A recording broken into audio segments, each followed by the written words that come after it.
இந்த கதையை படிச்சு முடிக்கும் போது நான் கண்ணீரோட தாங்க முடிச்சேன். நீங்களும் முழுசா கேளுங்களேன். இந்த 2 பேருக்குமே வயசு 70 இருக்கும்.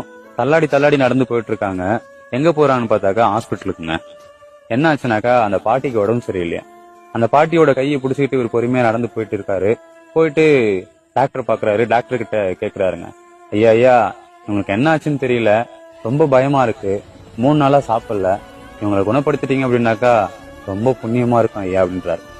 அந்த டாக்டர் சொல்றாரு, கவலைப்படாதீங்க, குணப்படுத்திடுவோம்னு சொல்றாருங்க. அதுக்கப்புறம் கூட்டு போய் செக் பண்றாங்க. அவங்களுக்கு சுகரு, கொலஸ்ட்ரால், பிபி எதுவுமே இல்லைங்க, நார்மலா இருக்கிறாங்க.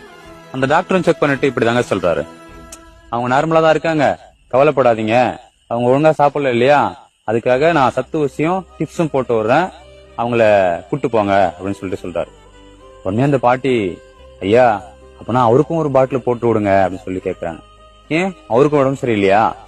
இல்ல ஐயா, நான் 3 நாளா சாப்பிடல இல்லையா, அதனால அந்த கிழவனும் 3 நாளா சாப்பிடல, அதுதான் சொல்றேன் அப்படின்னு சொல்ல டாக்டருக்கு ஒரு மாதிரி ஆயிடுச்சுங்க. கொஞ்ச நேரம் அந்த தாத்தாவை பார்த்துட்டு, ஏன் இப்படி பண்றீங்கன்னு சொல்லி கேட்க அந்த தாத்தா சொல்றாரு, அவங்க இல்லாட்டி நான் என்னங்க பண்ண போறேன் அப்படின்னு சொல்றாருங்க. இந்த காதல் எந்த வயசுமே விட்டு வைக்க மாட்டதில்ல.